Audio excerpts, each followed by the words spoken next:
This is the Authority Company podcast, conversations with leaders that are designing our future. Hola, I'm Joe Pardavila, and I've got Lisa Wolfe on the show today. Lisa has been on an incredible run. She has 40 years of corporate experience, and now she's the author of the Amazon bestseller and Barnes & Noble bestseller, Inner Fire. The book is a powerful and impactful guide for all of us navigating the stresses of the corporate world. We're going to get into that. We're going to also talk about what a spirit keeper is and what we can all do to avoid burnout in 2025. Lisa Wolfe, welcome to the show. How are you? I'm good. It's so great to be here and so nice to meet you, Joe. Nice to meet you, Lisa. So I want to start with talking about the root of your book, Inner Fire, and that's about corporate burnout, because I feel like, as you know from writing this book and being involved in technology most of your life, is just there's a fine line between giving it the old 100% college try, the burnout, and then also just doing the bare minimum. And the reason I bring this up is like, I feel like we've evolved into this culture where people are probably getting more burnt out, but they're a lot more intentional when it comes to when they stop working. And me being an old school Gen Xer, Lisa, like if I'm in the middle of a project and it's 5 o'clock, I'm going to continue working until I'm done with it that day. And then there's this other part of the culture where it's like, oh, 5 o'clock, I might be in the middle of this. It could be heart surgery. It's not, but it could be something very complicated. But I'm going to wait till tomorrow at 9 a.m. to pick this up.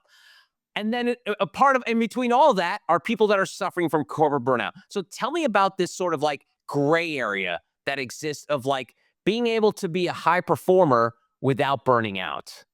Yeah, I think it's a very fine line, and I've always been on the hairy edge of burnout because I've always given it my all, and I started in tech as a computer scientist 40 years ago. So I've been in these really intense situations where you do have to give it your all, but only you know when your plate's overfull. Only you know when you're on the edge of burnout. And sometimes people don't know. And it's their health that hits them hard with a heart attack or a nervous breakdown.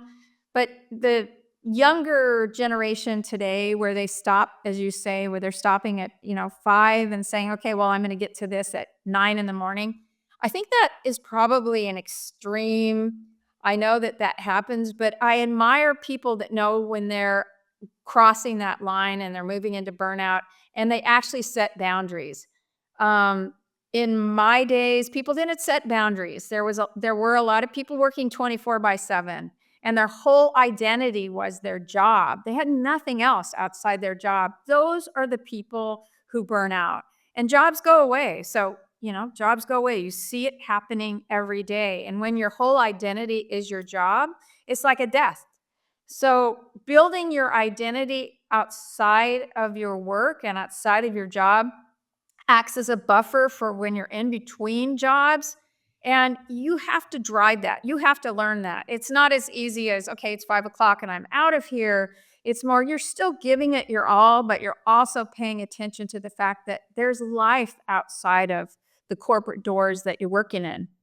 Yeah, that's good. It's funny too, because one of the frustrations I have with a lot of and I don't want to be like this old man shouting at the clouds Scott thing, but it's the idea of knowing when you need to push that boundary. Because I had this an incident with a coworker a while back where they were tasked with doing something that I was working on, and they screwed up. They knew it. Um, but instead of being like, "Hey, I'm going to work till this screw up is fixed," they were like, "Okay, cool, I'll get to it when I'm able to." And to me, as someone who's like, I would not be able to sleep at night if I screwed something up. I wouldn't be able to go to bed that night unless I fixed that thing that I was responsible for. So I think for me personally, that's always I totally I'm very sympathetic to people's needs and avoiding burnout. But I think there's some times where these boundaries should not be so rigid, and they should have like a little flexible, like like a little. They should bend just a little bit to make sure that you are treating your kind of teammates and people around you with the respect that they deserve. Yeah, I mean, the number one thing that I found in my 40 years working in tech, the number one thing is the team. It's the team that you work with. And how you can rely on each other. I mean, you want to be that person, you want to be known as that person that you're going to get things done. Somebody asks you to do something, you're going to get it done. If you screw up, you're going to fix it. So that is not related to burnout as much as it's related to building your integrity and your trust with the team. That does have to do with, are you going to be successful in the corporate environment? Because if you're not building those teaming relationships and being the person that can be counted on, then you're going to have a tough time. But taking responsibility and owning and fixing screw ups, that's different than I'm only going to work 9 to 5. That's a whole nother level of responsibility. And that doesn't mean that sometimes you're not going to be working weekends or working on something 7 by 24. That doesn't mean that that doesn't exist. It just means that you have to make sure, because nobody's paying attention to this, that you recognize when you're crossing the line, the red line of burnout, the red line of stress. When are you crossing that line? Nobody's going to tell you that. Only you know that. And that comes from your body's signals. But if you get so focused on your 24/7 work, you lose track of your body's signals telling you, hey, you're there. You need to have this discussion on what you can take off your plate. Well, let's get into it. Like, what are some of those early signs of burnout? I mean, I may have experienced it, but I'm so oblivious and that maybe I was burnt out and didn't know. What I mean, maybe it's something personal, but what do you see as some of those early signs when it comes to burnout? I think it's when you're overly fatigued. I mean, tired goes with the tired goes day in day out. Everybody gets tired, but I think when you're overly fatigued, when you're starting to get easily frustrated with your team or with your team members or with your family, and you have to be checking in on yourself. And you can feel that stress. That's when you have to stop, and that's when you have to say, pull back and take a break. Because there's really nothing more important than your health, and you don't want your health to show up and knock on your door. And oftentimes, people that aren't paying attention again to have they crossed their red line of stress, it shows up in their health. I worked with a production leader at Hewlett Packard many years ago, and she worked 7 by 24. She worked 7 by 24 for years. Her sole identity was her work. And then one day, in front of hundreds of employees, her knees buckled out from under her, and she ran straight into burnout. And her doctor said, you need to find another job. You need to find a job that has a lot less stress.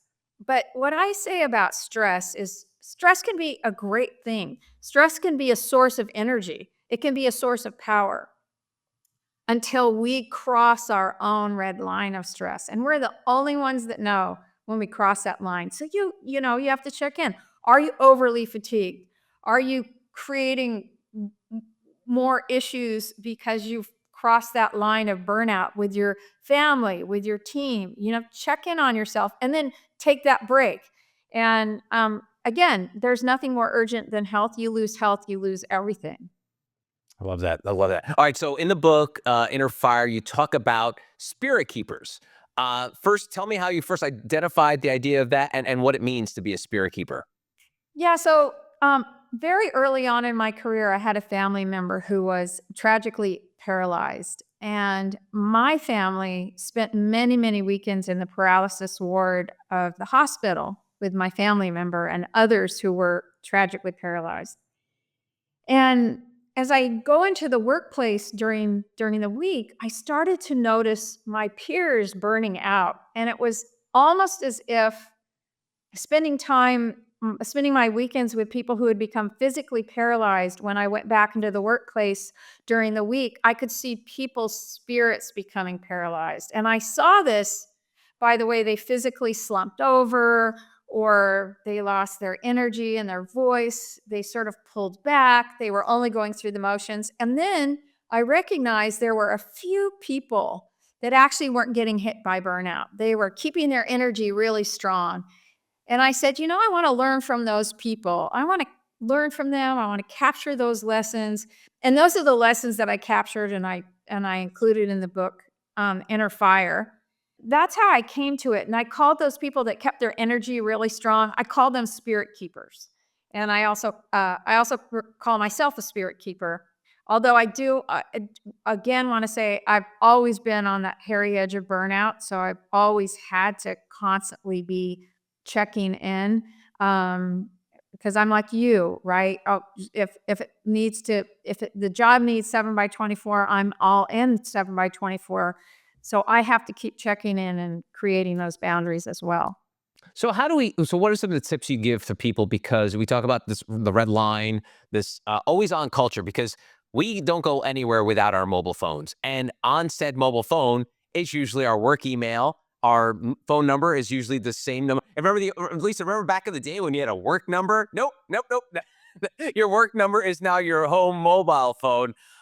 So what kind of advice do you give to people to, again, show that you're 100% all in during those work hours, but the boundaries when it comes, like, because I guess a way to phrase this is like, so what are you able to respond to and not respond to? Like, if an emergency message comes at 8 o'clock on a Friday night, do you ignore it till Monday because that's the boundary? So tell me about this.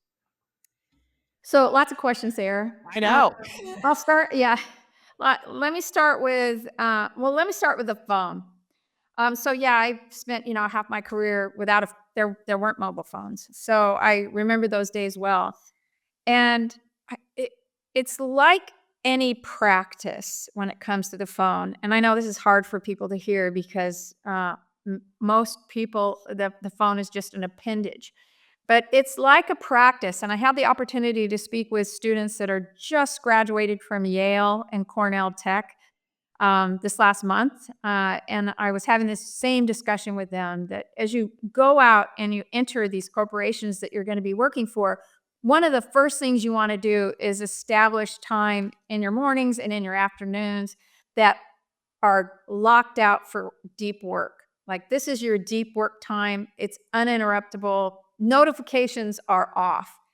And you want to establish that time, even if this sounds like not much time, but even if a minimum of 30 minutes in the morning and 30 minutes in the afternoon, where you're not interrupted. Because if you don't do that, your phone is always on. I mean, if you're not doing that, you're going to be doing your deep work at night, and that's an easy habit to get into right when you start your career, or even now, it's an easy habit to get into. So you have to be really disciplined, and this is the part that people have a hard time with. Disciplined and when you're going to get your deep work done, and you have to share that with your team. Hey, I am blocking this time in the afternoons for getting these projects done. And, your phone, wherever it needs to go, in the drawer, out of sight. The phone has unfortunately hijacked a lot of our focus. And my whole experience and the set of skills that you need to be successful in a corporation and in tech is focus. And focus is that skill that has been zapped by the phone. So the more discipline you can put around blocking the time that you need without the phone, the better off that you're going to be. When it comes to things like you mentioned, an urgent request comes in at 8 on a Friday night. I recently was in a meeting before I actually left my last role where the team was working on a project that took us over the weekend. And it was due Monday morning, and we were going to work the whole weekend. And one of the people on the team said, I have a personal policy. I don't work weekends. And I had never heard that before. And I thought, that's awesome. That is teaching the rest of us how to establish boundaries. And the person is a high achiever. They work as hard as anyone else, but they're, teaching others how to establish boundaries and where it's okay to establish boundaries. So again, only you can decide when you're crossing that red line, if you already have too much on your plate and you're getting another project, because corporations will give you as much as you'll take. So usually you're early in your career or even later in your career, you'll just take whatever new initiatives or projects are coming. So, key question, and I shared this with the students at Yale and Cornell Tech. I said, hey, always keep this in mind. If you're being asked to take on a new initiative, the question back is, which of the initiatives that I'm working on or my team's working on should come off our plate to add this new initiative. That should always be a conversation throughout your career because, again, it just keeps coming. It never stops. That's good. I often write and talk about, Lisa, the busy culture. Like we have, as Americans, have sort of now used busyness as like this ultimate shield. Like if someone says, "Hey, can you do this for me?" and they say, "Oh, I'm busy," immediately, like, "Oh God, this person is busy." So it's almost like this shield that we all carry that, and we all understand it. Like if someone just lays that four-letter word, it's like, "Oh, end of conversation."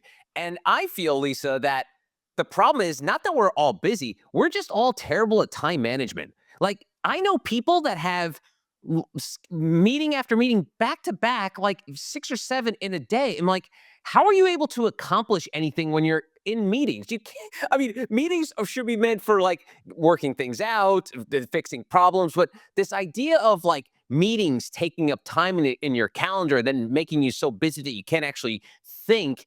Tell me about this current state of the culture in how we're managing our time. Yeah, I think it's, I mean, this is overused and you've heard it many times where, no is a complete sentence. But again, what I said early on is the most successful people that I have seen in corporations are those that establish that really strong teamwork and they can be relied on. And the I'm busy doesn't ever show up in that kind of conversation. It's more of you've done a really good job knowing what your priorities are. Like instead of, I have a fire drill, I have a fire drill, I have a fire drill, it's I have a priority. I'm going to get to this. I'm going to get it done. This is where I can fit it in. And when it comes to meetings, I said this earlier, if you don't block out that time in the morning and in the afternoon for deep work, you are just going to be in meetings. Your days are just going to be meetings and unscheduled interruptions with the phone. So that's that practice and that skill of building focus and carving that time out. I also see some people, they're proud they're busy. They're busy 24. It could be a U.S. culture thing. I'm not sure, but busyness is almost, a badge to wear, and I think that we do ourselves a disservice and getting outside, no matter where you are, if you're in, downtown New York or if you're on a little beach somewhere, wherever you're located, um, just getting outside, even for 30 minutes to breathe and getting in nature without your phone, that's like a whole infusion of energy. When I talk about protecting your spirit from corporate burnout, I'm talking about protecting your energy and protecting your vitality. Your inner energy. How are you protecting it? If you're in meetings 7 by 24, you're depleting all of your energy. You're closing in on burnout. You want to make sure that you're in control of your schedule and at the same time that you are the person that can be relied on to get things done. That's a balance of prioritization, constant prioritization and reprioritization. But you can't just keep taking everything on the plate because like I said, corporations will give you as much as you'll take, and it never stops coming unless you're constantly having that negotiation with your leadership team and with your team.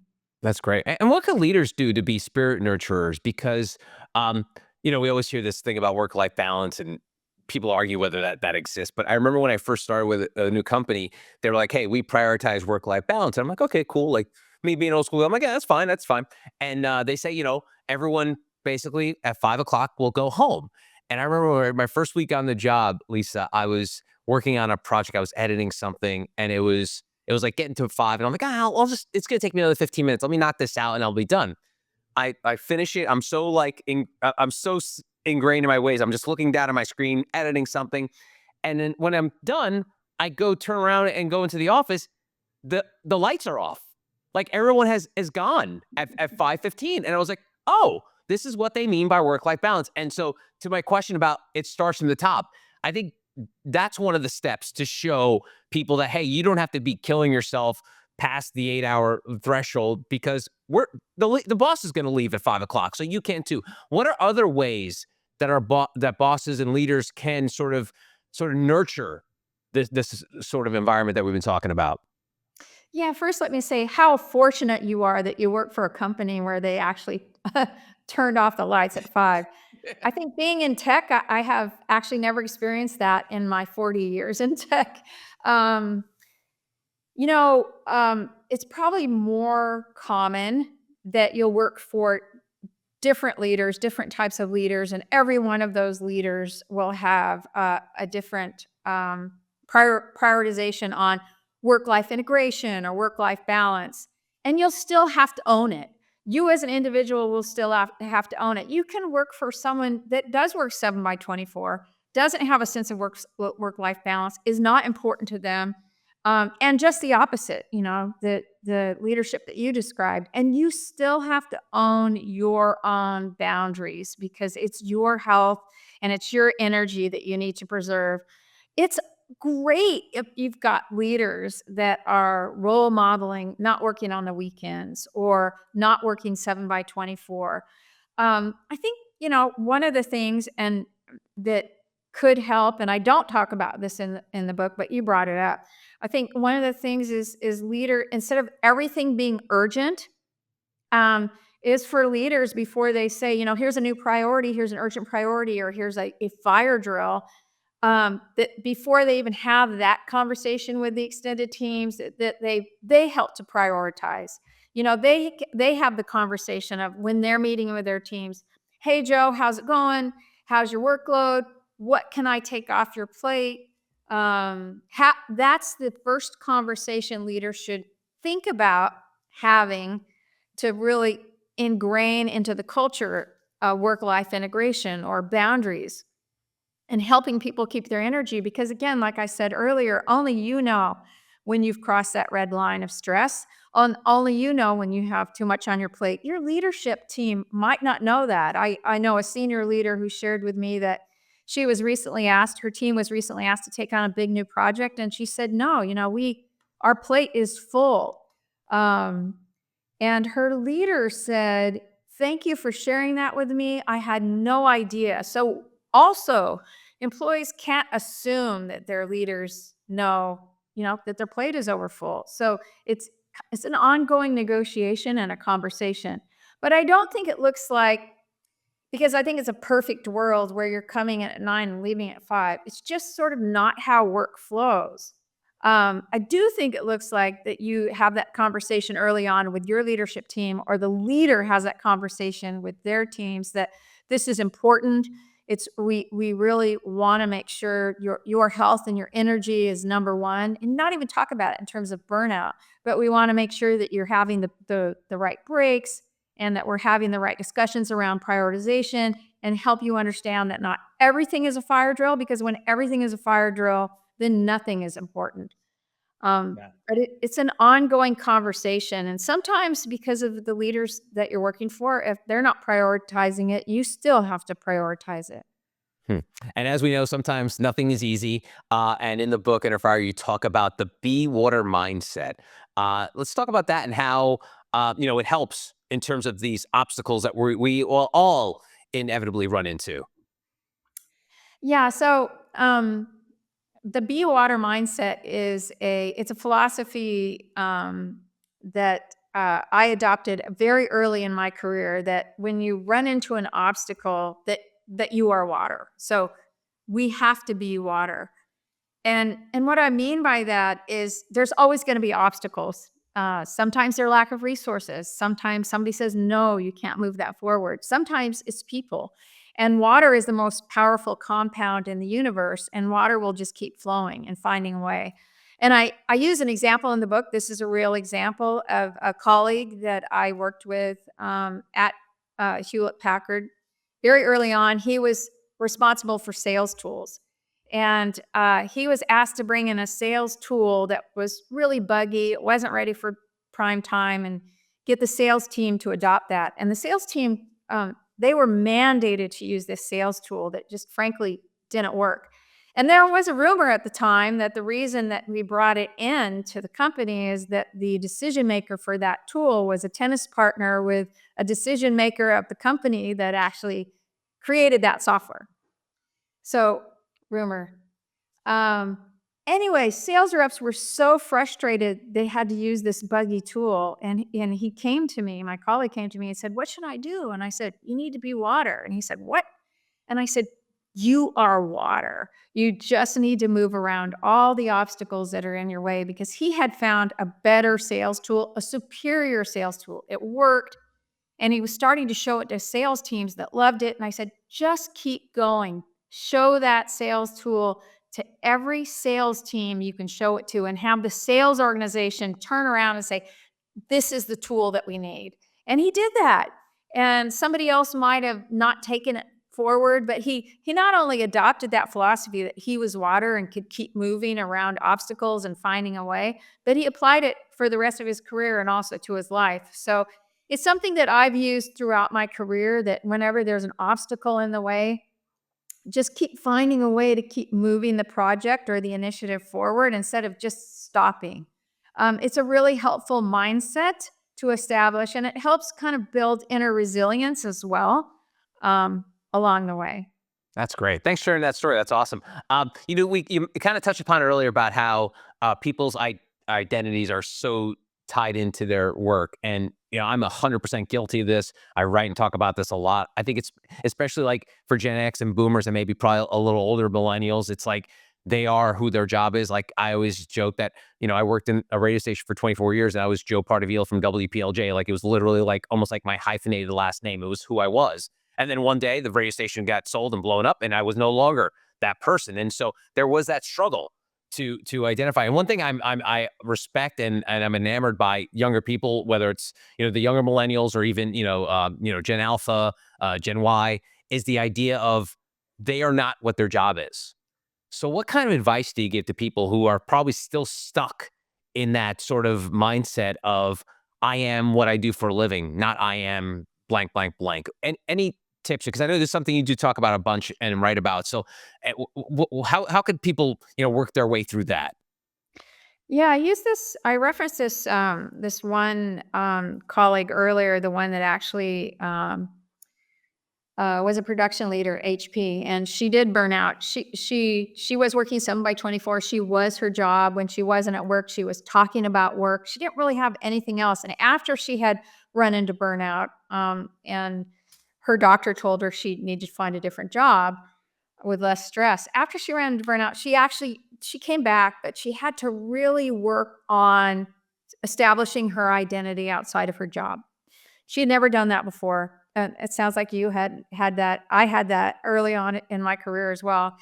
And it's something we have to work on. It's something we have to learn, that we are not our jobs. So, what she did is she started to understand what gave her life meaning. She started to dig into her passions and her values, not something she had ever done before. Again, because she was 7 by 24 all on. But what I shared with the students that I spoke with last month, I shared her story with them, and I said, what's really good is if you can start, and even if you're well into your career, spend a minimum. And this sounds r- not like much time at all, but spend a minimum of 30 minutes a week understanding what gives your life meaning, what your passions are, what your values are outside of your job. Because when you can help start to build your identity outside of your job, again, if you lose your job, it's like a death, it's like a complete death. So if you've built some of your identity outside of your job, then that's a buffer as you're going between jobs. Um, and I also say, I mean, you've heard your whole life, I've heard my whole life. Uh, Go do what you love. Go do your passion. You won't work a day in your life. I don't buy it. It's Steve Jobs. He's probably more well known for that quote than just about any quote. I don't buy it. I spent 40 years in tech, and what I saw is, and I'm a natural artist. I would have gone into art if I would have followed my passion, but I knew, okay, no way I'm going to make a living in art. So many people that are able to follow their passion and do what they love, they have some wealth behind them somewhere. I don't know if it's family wealth but they have something to fall back on. I had nothing to fall back on. I worked multiple jobs. I worked my way through school. There was no family money. It's not something I could just decide I'm going to go off and become an artist. Um, so I say that because a lot of people that end up working 7 by 24 and they are their job, um, they haven't really developed their passions outside of their job, or if they have developed their passions outside of their job, and I said earlier I'm an artist, then they can find a way to bring their passions into the job that they have. And that's probably a lot more common where people are working to make a living, and it's not that they don't like their job, but if they can find a way to not only build their passion outside of their job, but weave their passion into their job, whatever it is. I tried to find a way to always weave creativity into tech. Then that also becomes a source of energy. But being your job is always a scary place to be because, again, jobs go away and they go away for mergers or acquisitions, change in business strategy.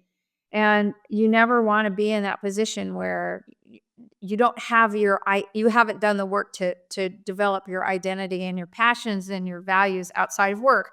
And it doesn't take that long. I mean, 30 minutes a week. That just exploring those areas is also a source of energy. It gives you a source of energy as well in your day job. Awesome. That's good stuff. And so, Lisa, I like to wrap up these conversations by going behind the dedication. And you dedicate your book to Larry, Shelby, and Cody, the sparks to my flame. Tell me who those people are and why it was important to dedicate the book to them. Oh, that's wonderful. I didn't know you did that. Um, my husband, my daughter, and my puppy.